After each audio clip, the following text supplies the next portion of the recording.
Olá pessoal, eu sou a Carla do portal Viva o Condomínio e hoje eu estou aqui com o professor Gilberto Inhoato. Ele é professor de antropologia, psicoterapeuta e doutor em violência conjugal. E hoje a gente vai bater um papo sobre todo mundo precisa fazer psicoterapia?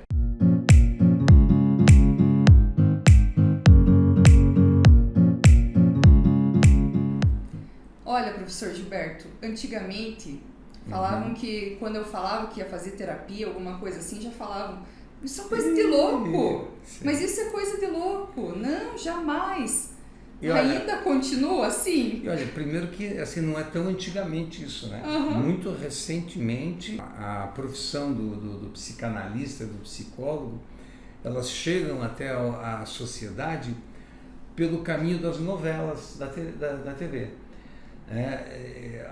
Se introduz nas novelas, né, a audiência novelesca, lá começa a se falar a respeito, olha, você precisa procurar um psicólogo, uma psicóloga e tal. Então isso é bem recente, e até porque aí existe um escalonamento de profissões, né, de valores de profissões na sociedade, em que alguns contextos, algumas sociedades, algumas profissões, elas se destacam mais que outras. Mas veja que isso depende de momento histórico, cultural, porque hoje, por exemplo, o curso de psicologia, ele está entre os 3 cursos mais procurados em vários estados do Brasil. Em alguns estados ele está em 2º lugar, em 3º, e isso quebra aquela tradição já antiga, de que medicina, engenharia e direito, normalmente esses 3 cursos que encabeçavam. Isso piorou depois da pandemia? Isso piorou não, isso aumentou, essa procura aumentou depois da pandemia?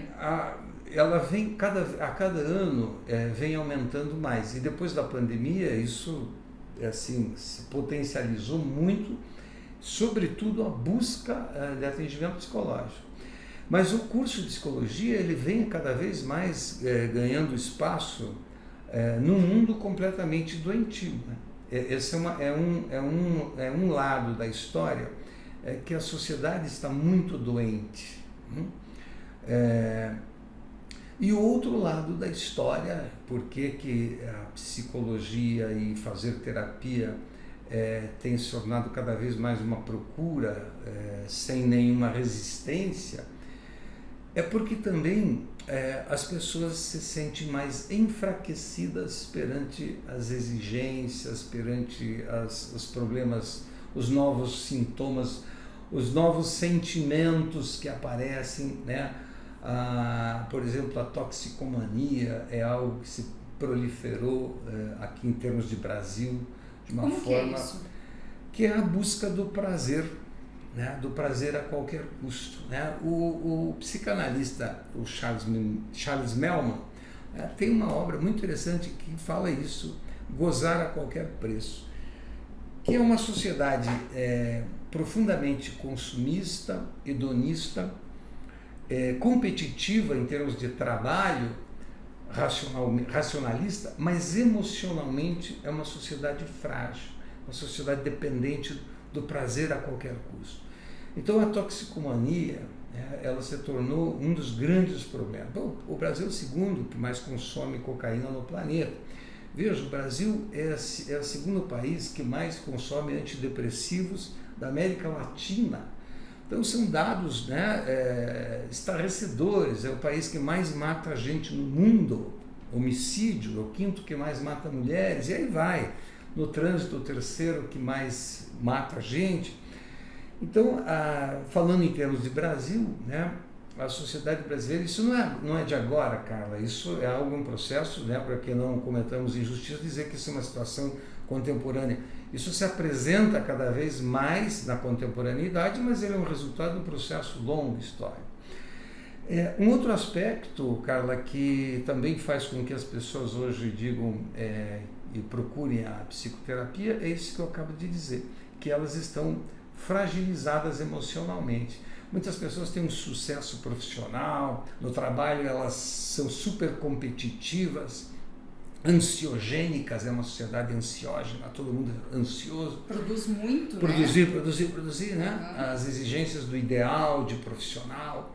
mas emocionalmente nós vemos no consultório pessoas com escolhas amorosas muito frágeis, pessoas com muita fragilidade. Ou aquela coisa assim, meio que falta algo, né? Como se faltasse algo mesmo. Né? E essa é essa sensação que dá numa sociedade de consumo, né? Onde você está sempre estimulado para buscar o prazer, a satisfação imediata, o hedonismo.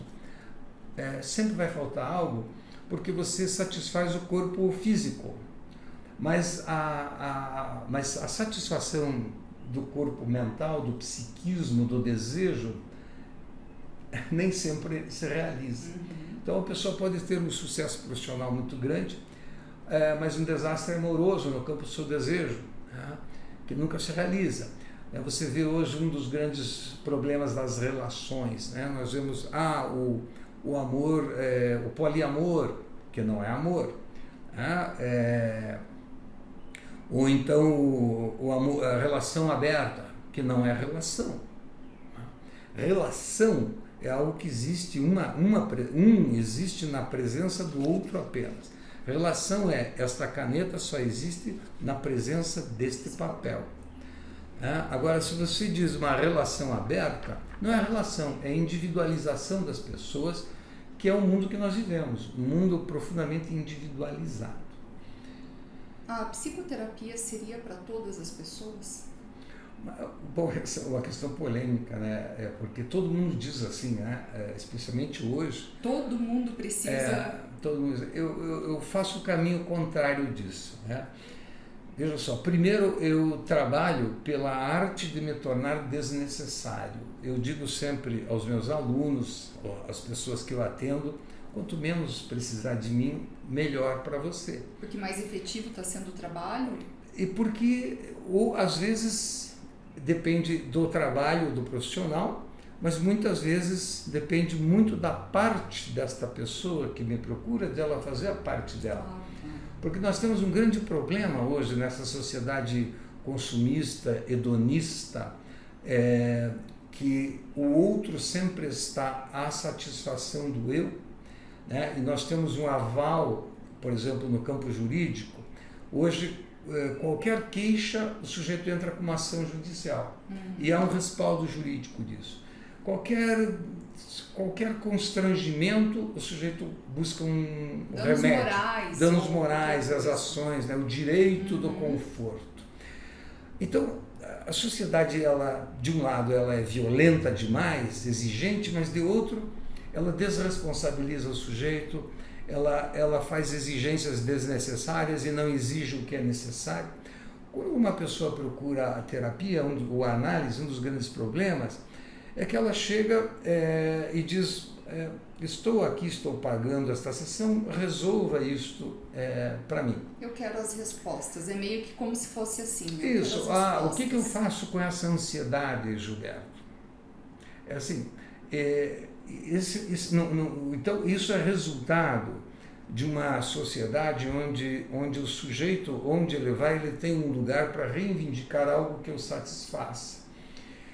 Então, o terapeuta, o analista, ele não tem que ter, ao menos o meu trabalho como psicólogo de orientação psicanalítica, o terapeuta, ele não tem, o analista, ele não tem que sentir o que o outro sente, ele não tem que estar confortando, palavra da moda, do bem-estar social, do bem-estar do outro, do direito do outro.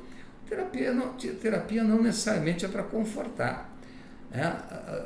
A análise é ao contrário, ela causa um desconforto na pessoa, ela tira essa pessoa dessa posição hedonista, consumista, judicializada, de que ela pode reivindicar qualquer coisa, até o direito, por exemplo, de tirar uma carteira nacional de habilitação.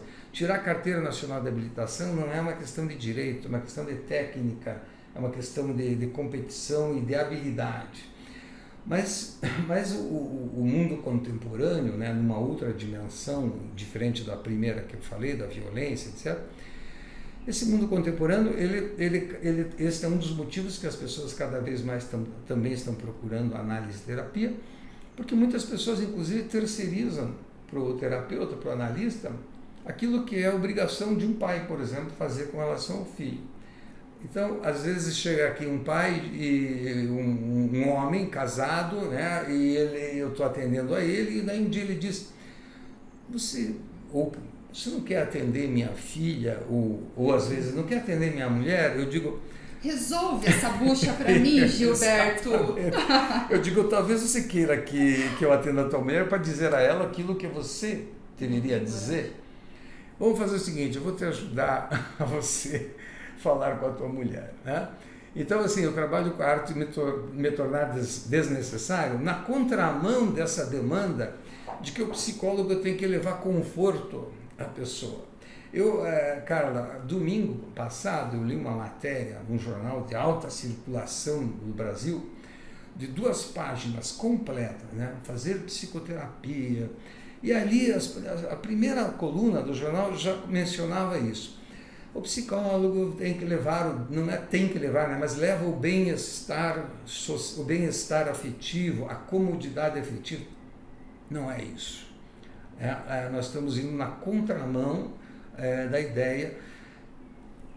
Algumas situações, é evidente que o analista, o terapeuta, né, numa situação muito grave, de uma perda, né, uma perda imensa para um sujeito, é óbvio que a situação é outra. Ele tem que adotar uma posição de mais proximidade, de um certo acolhimento, mas o psicólogo não tem que sentir, cara. Mas é difícil. É difícil essa posição? Como que é? Para não ter esse envolvimento assim. Esse é um dos grandes problemas, principalmente no Brasil, né, que é uma sociedade relacional, a gente fala pegando, a gente quer falar olhando, a gente quer falar bem pertinho, e uma sociedade intimista, né, personalista. Muitas pessoas que procuram o psicólogo querem ser amigos, e às vezes alguns psicólogos se tornam amigos, mas aí acaba o trabalho profissional. É sempre um trabalho, o atendimento psicológico é um trabalho que exige uma formação muito rigorosa, né? Uma possibilidade do desprendimento da tua história pessoal, de uma suspensão da tua história pessoal, para que você não se confunda com o outro, quando às vezes ele traz um sofrimento que é muito semelhante com o teu, do analista, do terapeuta. Porque senão imagina como seria um final de dia de um terapeuta, né? Ele sairia arrastado daqui, e a pessoa que ele atende iria embora pensando, poxa, eu fui lá para falar dos meus problemas e o cara... Quase tive que consolar o profissional. Isso acontece às vezes, né? A gente ouve muitos casos, né? Fiquei amigo do meu terapeuta, eu chegava lá para falar de mim e ele ficava falando dele. Então, é claro, estou aqui comentando situações os extremos, que né? São extremos, né? Para que não seja mal entendido. Eu apenas reforço como esse é um trabalho que exige muita experiência, inclusive experiência de vida, né? Eu sempre defendi essa ideia, Carla, de que algumas profissões elas precisam ter um freio para que a pessoa inicie esse trabalho depois de algumas exigências, né, dos conselhos regionais, federais, de alguns órgãos reguladores, como existem em algumas profissões. Então é uma responsabilidade muito grande e é uma questão muito interessante, muito boa essa, né, onde termina o eu, onde começa o outro, né? No atendimento psicológico há este risco de envolvimento. Os psicanalistas chamam isso de transferência e contra-transferência, né? Quando você transfere para o teu analista uma relação que você teve lá com o pai, com a mãe, e faz uma transferência de amor ou de ódio. Outro tipo de relação, né? Por exemplo, caso de paciente que se apaixona pelo terapeuta. São vários casos, né? E também, né, Carla, pensa assim, como às vezes o ambiente é propício, né? O meu ambiente aqui é um ambiente de vidro aberto. Aqui é o ambiente da cura, pessoal, aqui eu já estou sendo automaticamente curada. Mas pensa só, né? O sujeito chega, digamos, um homem que chega, que está com um problema grave com o seu casamento, A esposa trabalha, ele trabalha, quando se encontram só brigam, a esposa é agressiva com ele reage. De repente, 10 anos nessa relação, ele chega no consultório de uma analista, digamos, de uma mulher, e entra lá, uma sala fechada, um abajur de meia luz. Ela é uma mulher bonita, interessante, inteligente, um divã para ele deitar, e uma mulher que não grita com ele, não briga com ele, que só diz, fale mais sobre isso. Tipo, minha mulher diz, fica quieto, eu venho aqui, ela diz, fale mais sobre isso. Então, ela deixa eu falar. Ela não me censura, ela entende.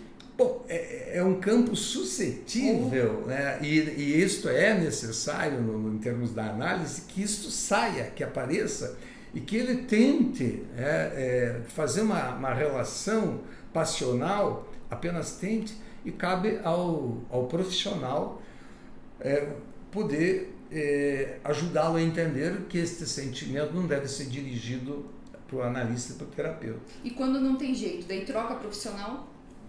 Não tem jeito só se o analista, o terapeuta, não conseguir conduzir isso. Uhum. Se o analista também, digamos, vamos inverter a história, né? O analista tem uma mulher que desce a bronca nele e tal, e depois de 10 anos chega a mulher dos sonhos, que deita-se lá no divã. Ele também está suscetível a isso. Veja, falando assim, o ouvinte, o que nos acompanha, tem uma impressão depreciativa da profissão. Ninguém está depreciando aqui. Nós estamos falando de situações que ocorrem cotidianamente nos consultórios, e que é uma das grandes dificuldades, né, tanto do lado de quem está lá, de não ser correspondido com a demanda de um pedido de amor e não um pedido profissional, como quem está aqui também não pode corresponder a essa demanda, né, e começar por exemplo, a se interessar mais por alguns temas que a pessoa fala, ou se irritar com o que ela diz. Veja, isso não é fácil, né? Você conseguir uma certa, eu sempre uso essa expressão, uma suspensão do eu, fazer aquela escuta do outro e não se escutar no outro. Isso é um trabalho que exige profundo conhecimento teórico, mas especialmente profundas experiências de trabalho de consultório, como ter também vivido o mundo tal como ele passado por experiências da vida, para que ele possa também ressignificar, e ele, na análise dele, dá conta disso, Carla. O paciente também, por outro lado, eu vejo como tendo que passar por esse momento de suspensão para poder se abrir verdadeiramente para o processo, né? Porque não é fácil também abrir coisas pessoais, às vezes vão envolver aspectos íntimos, aspectos muito delicados da vida de uma pessoa, né? Veja, se fosse fácil, se a vida dependesse da lógica, da razão e da consciência, se cada um pudesse fazer uma autoanálise pela razão, pela lógica, a minha profissão não existiria, nem nós estaríamos gravando isso aqui. Se a lógica, a razão determinasse as nossas vidas, né, qualquer pessoa acordaria pela manhã e diria assim, bom, eu estou sofrendo, o que eu preciso fazer racionalmente para não sofrer? Isto. E teria resolvido tudo.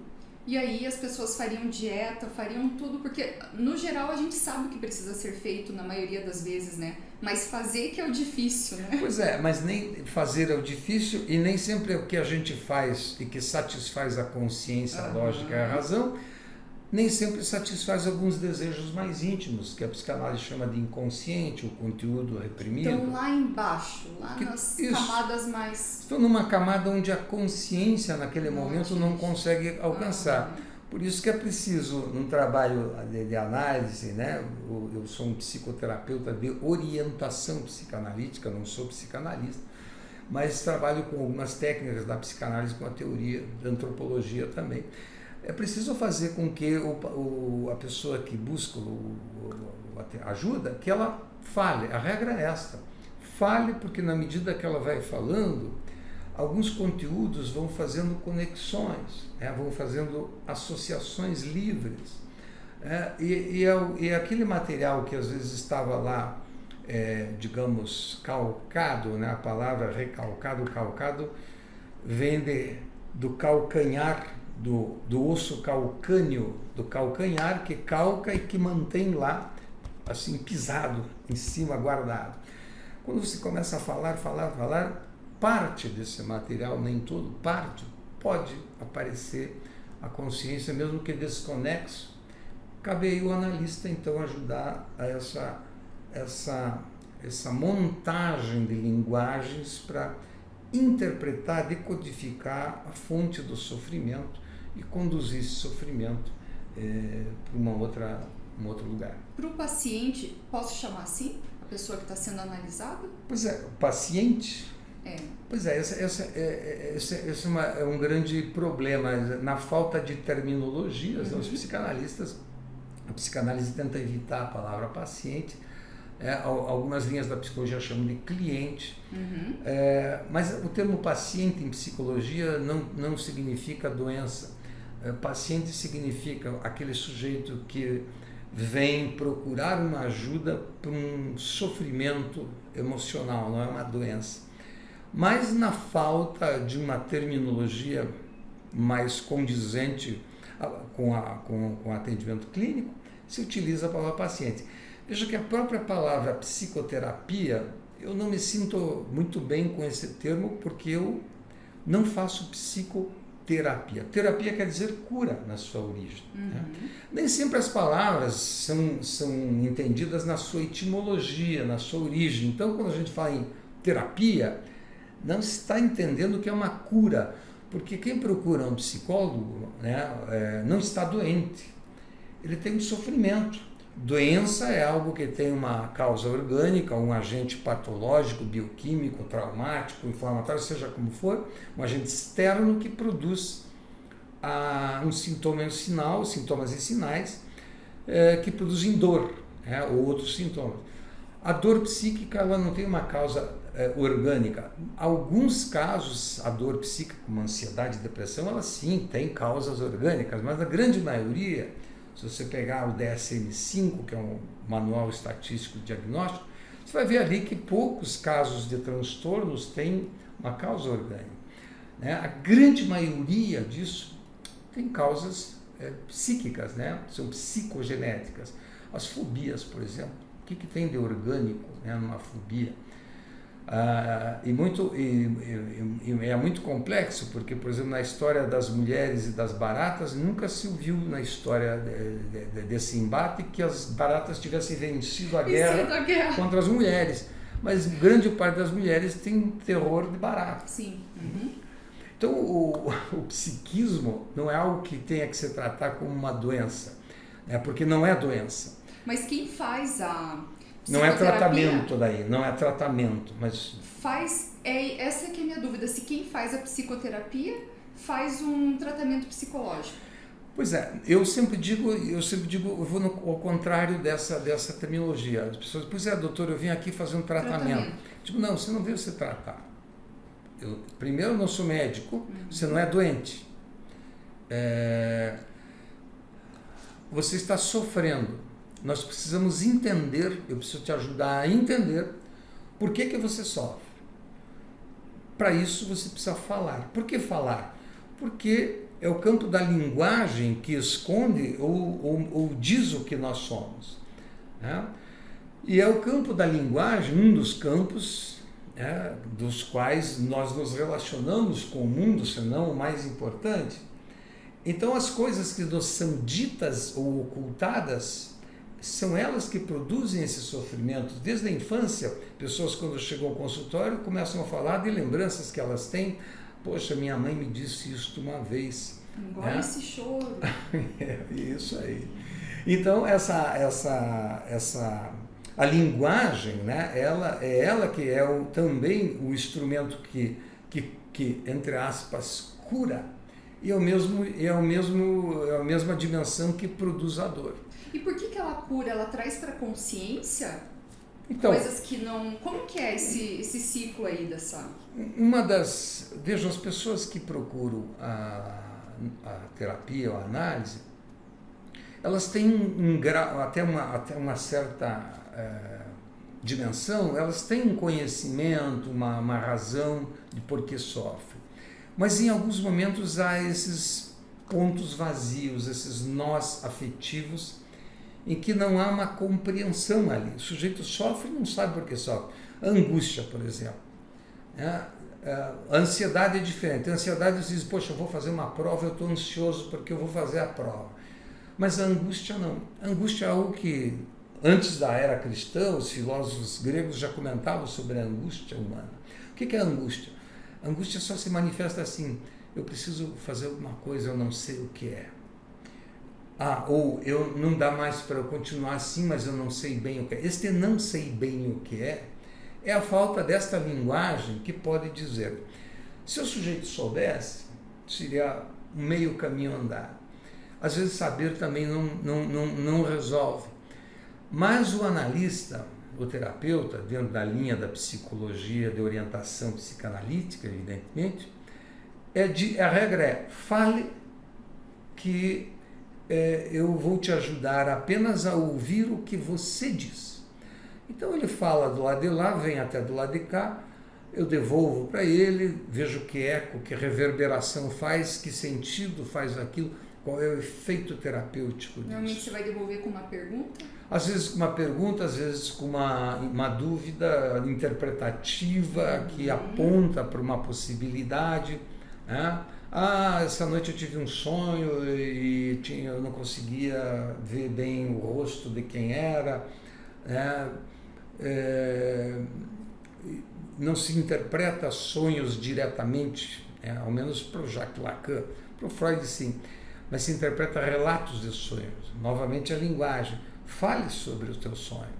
O que vem à sua mente?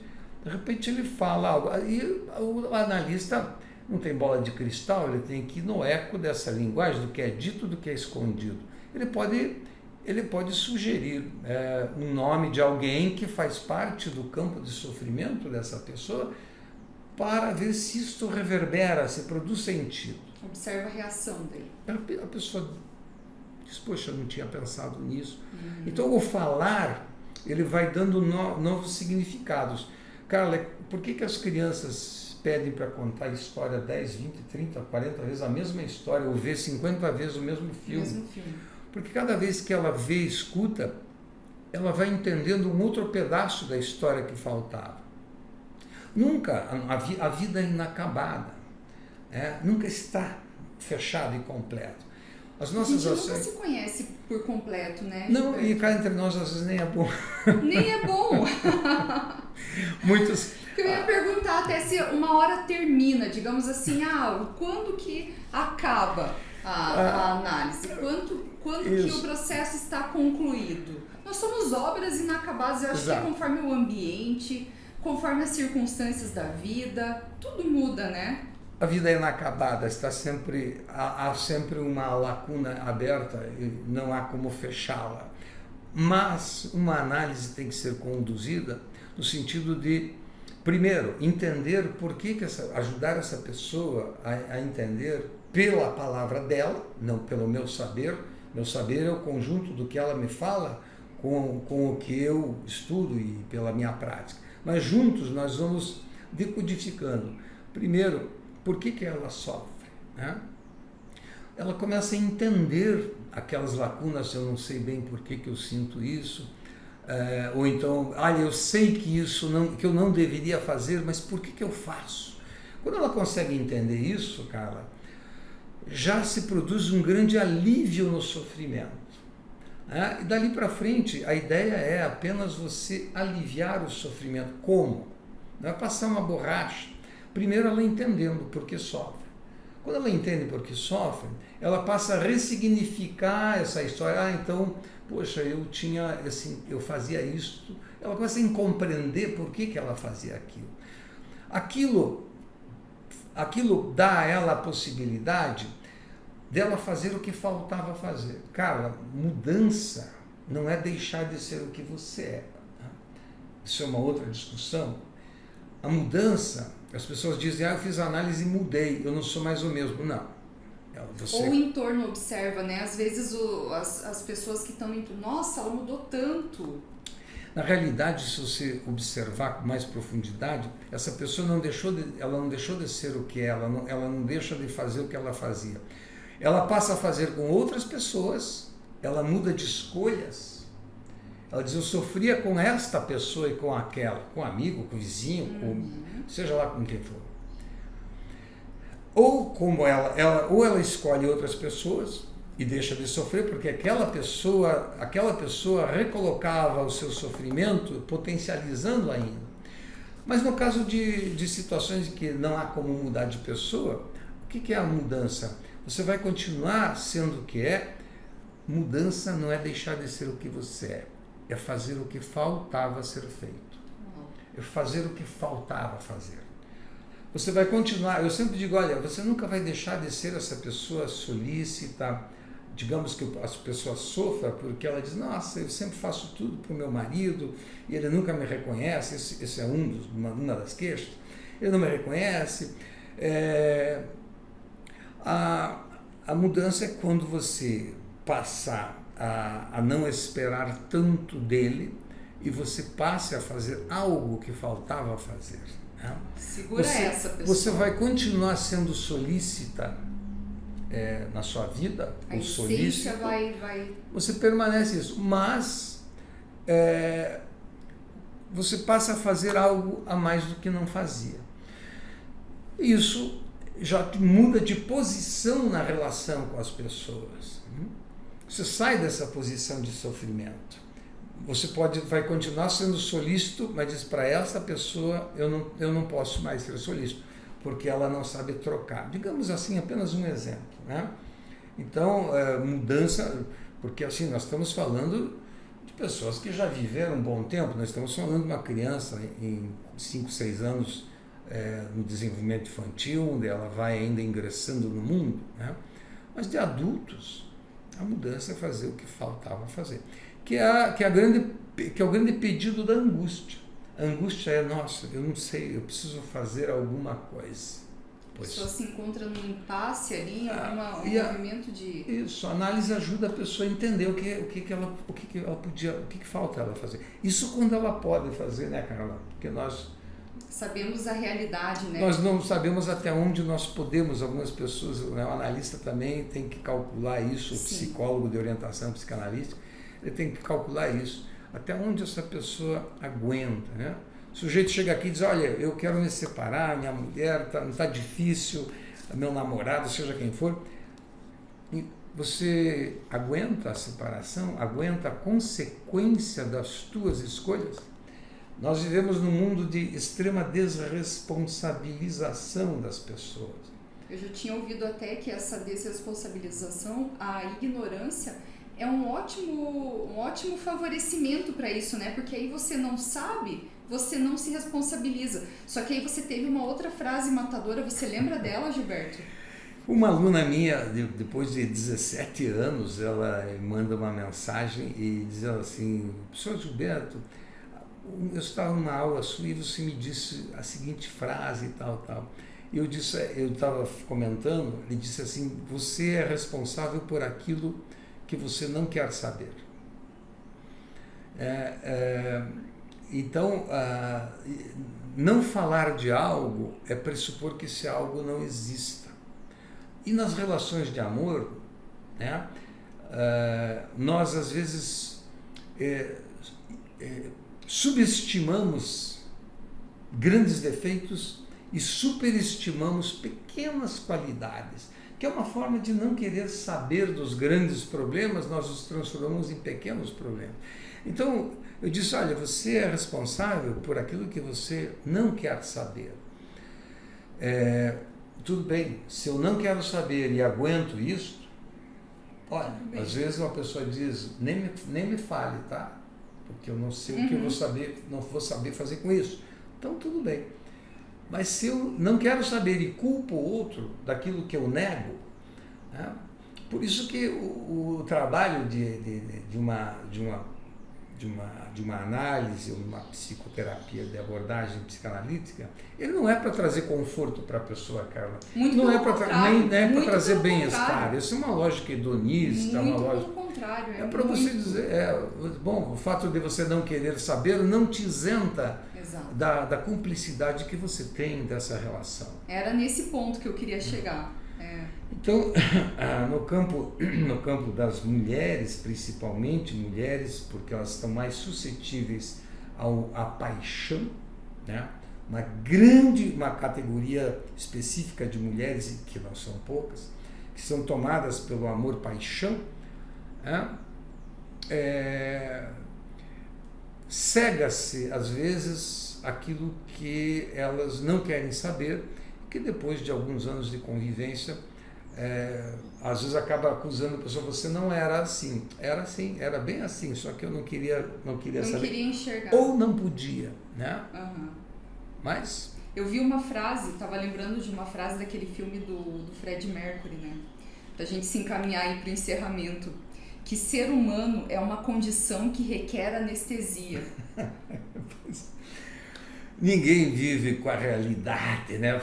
Tudo que nós falamos, né? Quem nos acompanha vai pensar assim, bom, essa análise aí, essa psicoterapia aí que vocês estão falando, pô, isso aí é uma linha dura, né? Cruel, a realidade. Não, ninguém, o que eu disse, um bom analista, um bom psicoterapeuta, ele tem que ter a ponderação do que ele diz para ver até onde aquela pessoa aguenta. Por quê? Ninguém, nem eu, nem você, nem analista algum do planeta aguenta a realidade, porque a realidade é dura. O mundo não foi feito para a nossa comodidade. Ao contrário, o mundo não foi feito para nos acolher. O mundo é hostil, o mundo é imbativo, ele é belicoso. A realidade é dura. Por isso, nós sempre precisamos de uma dose de ilusões, né? Essa dose pode ser uma substância química, mas pode ser uma fantasia, um sonho, um conforto psíquico através de uma ilusão. Aí sim a palavra conforto cabe muito bem. Porque ninguém vive sem um pouco de um conforto fantasioso. E, aliás, as fantasias servem para realizar aquilo que na prática nós não conseguimos fazer. É como sonhos. Uhum. Ou como a linguagem. Aquelas pessoas que falam muito, eu sou isso porque eu faço aquilo e tal, ela está completando na linguagem aquilo que falta fazer na prática, que é uma ilusão, mas é o que nos serve, é o que nos... Então, deixando aqui umas palavras finais, né, Carla? Não, se de um lado a terapia ela não tem que confortar, assim, sempre, de outro lado ela também não tem que ser uma coisa imbatível, porque é preciso analisar até onde esse sujeito aguenta e considerar que todos nós nos alimentamos de fantasias, de ilusões, até um certo grau. Por isso Freud chama isso de realidade psíquica. Há duas realidades, a realidade concreta lá fora, que é essa que nós citamos do mundo cruel, duro, e a realidade psíquica. Aqui dentro? Aqui dentro, que às vezes nos conforta com fantasias, assim como a realidade da família, que é um campo de proteção do mundo. Por isso que, mesmo hoje, nas transformações que a família sofreu e vem sofrendo, todas as pesquisas sociais mostram que há uma tendência das pessoas buscarem a vida em família, porque é o campo da proteção afetiva. Como dizem, um porto seguro, né? Porto seguro, exatamente, cara. Professor Gilberto, muito obrigada, viu? Ótimo esclarecimento aí, acredito que o pessoal vai tirar muito proveito. E é isso aí, pessoal, até uma próxima. Até lá.